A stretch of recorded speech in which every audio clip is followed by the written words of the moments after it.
Jide, when we look at we a lot of persons are calling for law, implementation of law, and in nipping in the bud the issue of banditry, terrorism, kidnapping, and maybe the herdsmen who move their cattle, whether knowingly or unknowingly, into farmlands, and what should guide those, including most especially IMN.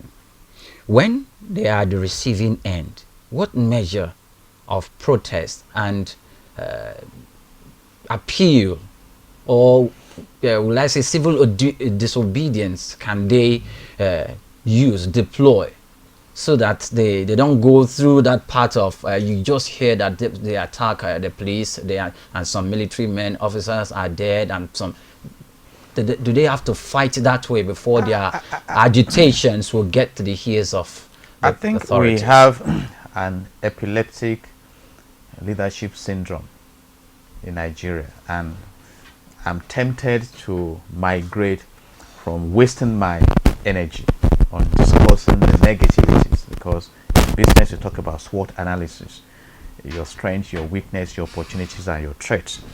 Let me tell us what is going on in Dubai as one of the United Arab Emirates. Do you know that right now Dubai may be the most respected IT compliant region in the world? I think in 2018 it was the fourth most visited place on earth. You know the level of wealth in that region, and this is a region that a leader picked up in 1966 and transformed it from a desert to a paradise.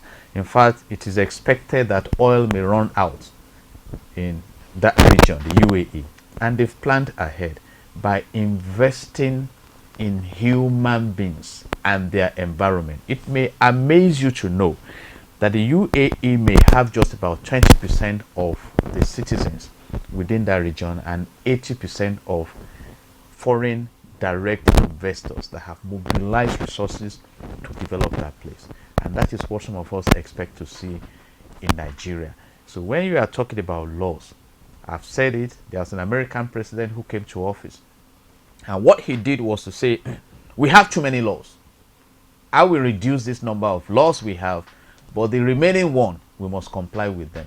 You see, and in Nigeria, what I have to say, I will code it, that any country that does not truly implement her laws is as terrible as a nation that has no laws. We have all these laws. Are you talking about people who embezzle?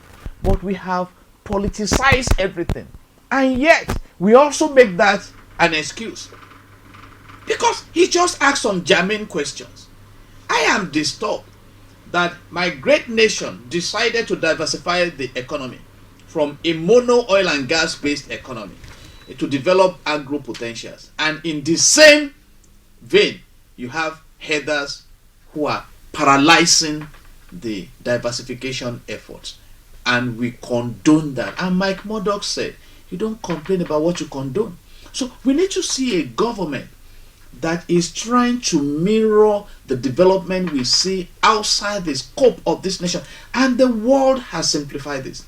The United Nations came up with the Sustainable Development Goals. In fact, I was doing a study on the Nigeria Air logo.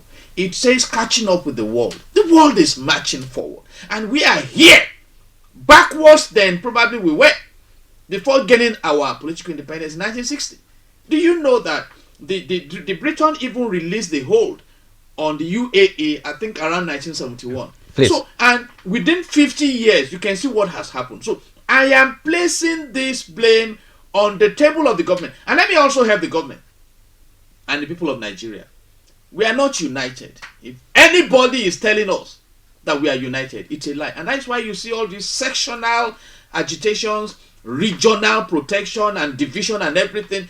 If you promote the business interests of the whole country, it will amaze you what picture will be presented of Nigeria. Very this quickly. Is a country that is over-resourced. Very quickly, Mr.